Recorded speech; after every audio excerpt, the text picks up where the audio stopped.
Vous le savez, vous vous en rendez compte, que l'action syndicale est criminalisée de plus en plus, que les gens se prennent des amendes terribles, qui font de la prison, pour un oui, pour un non, des peines dures, lourdes, et que maintenant ça tape secteur après secteur. Vous avez ce jeune qui était à Nanterre, il a occupé sa fac. Bon, il a occupé sa fac, ils n'ont rien cassé. Je parle de Nanterre, hein. Ils y ont passé une nuit. Le lendemain, plouf, on ramasse tout le monde. Et dedans, il y en a deux, dont un qui prend 6 mois ferme. 6 mois ferme pour avoir couché dans son amphi. 6 mois ferme. Mais moi, je serais fier si c'était mon gosse qu'il ait occupé l'amphi. Ça prouve qu'il s'intéresse à la vie. Ça prouve qu'il s'intéresse à la démocratie. Ouais, je serais fier. Et eux, ils l'ont envoyé au ballon 6 mois. Et vous savez, cette forme qu'ils ont, cette manière qu'ils ont, les importants, de faire souffrir les autres. Alors, c'est ce camarade du bâtiment, il est accusé pour avoir commis un acte abominable. Il a jeté de la peinture à l'eau sur un mur de la Fédération patronale du bâtiment. Et en plus, il a jeté des confettis. 75 000 € d'amende. Des mois de prison. Et pendant des mois et des mois, le camarade qui se demande tous les jours pourquoi j'ai fait ça. Et il discute en famille. Il n'ose pas le dire. Il pense qu'il a bien fait. Bon, peut-être qu'on n'aurait pas dû jeter les confettis. Puis après, il se reprend. Bah si, quand même, c'est pas grave. Et puis les copains, mais vous vous bouffez. Vous faites de la déprime. Vous n'êtes pas bien. C'est comme ça pour des milliers de gens qui se battent. Chaque fois que vous êtes dans le combat, quand vous êtes des gens honnêtes, et qu'on vous dit que vous êtes condamné, vous vous dites de quoi suis-je réellement coupable? Vous savez, c'est comme ça la vie. Vous êtes dans le rôle qui vous est assigné. Peut-être qu'il y a ici des gens qui ont lu un bouquin de Kafka qui s'appelle Le procès. Dans le procès, il y a un procès. Mais les accusés ne savent pas de quoi ils sont accusés.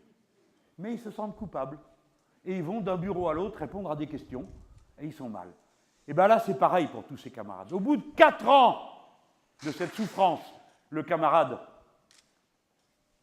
a un non-lieu et sa peine est retirée. 4 ans de souffrance. Parce que c'est de la souffrance, toute cette violence judiciaire, administrative contre des gens qui n'ont pas commis d'autres crimes que de s'occuper de leurs collègues, de leurs amis, de ce qui fait la vie de tous les jours. Je prends ces 2 exemples, je pourrais vous en donner je ne sais combien, j'en ai une page pleine. Maintenant, c'est les écolos, tous ceux qui sont dans des luttes écologiques. Regardez, celui-là, il est dans l'affaire de Bure. Ils ne sont pas d'accord pour qu'on fasse une réserve souterraine pour des débris nucléaires. C'est une histoire dont on ne va pas se sortir comme ça. Et il est prouvé que ces choses qu'on a cachées là peuvent prendre feu. Alors évidemment, vous ne retournez pas au fond du trou quand il y a le feu pour aller chercher un truc qui en plus vous empoisonne à coup sûr. Donc ces gens ont raison de lutter, pied à pied. Celui-là, premièrement, on lui ramasse son avocat. On n'a pas le droit, mais ça ne fait rien. Au ballon. Perquisition. Tout ramassé. Et lui, il est dans le sud de la France, en train de faire je ne sais pas quoi. D'aider d'autres encore, malveillants, là. Et il apprend que ce jour-là, il est jugé. Personne ne l'a prévenu. Son avocat n'est pas au courant, mais il est quand même jugé. Voilà. Ça, même dans les républiques bananières, ils n'osent pas le faire.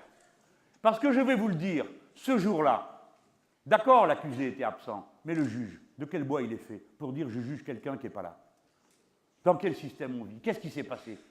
Pourquoi on en est arrivé là? Peut-être parce que lui aussi, on lui dit allez, allez, allez, faut que ça passe, faut traiter les affaires, faut régler. Bref, ce monde d'économie de bout de chandelle sur le fonctionnement de l'État et les fonctions les plus sacrées de l'État, qu'est la justice, le maintien de l'ordre, le respect de la loi, tout ça maltraité par ces budgets de restriction, par ces méthodes de brute. Voilà ce que ça donne.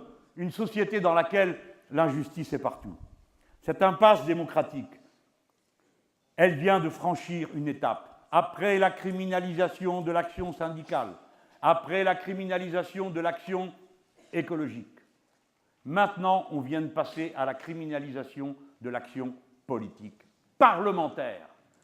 Quelle que soit la détestation que l'on puisse avoir de moi et des 17 parlementaires de la France insoumise, dont 7 étaient autour de moi ce jour-là, quoi qu'on pense de nous, il est inacceptable que nous soyons soumis au régime qui n'est appliqué qu'au grand banditisme et au terrorisme parce que le droit d'aller perquisitionner sans autorisation, c'est seulement dans le cas du grand banditisme et du terrorisme. Et nous ne sommes ni des terroristes, ni des bandits, ni des voyous.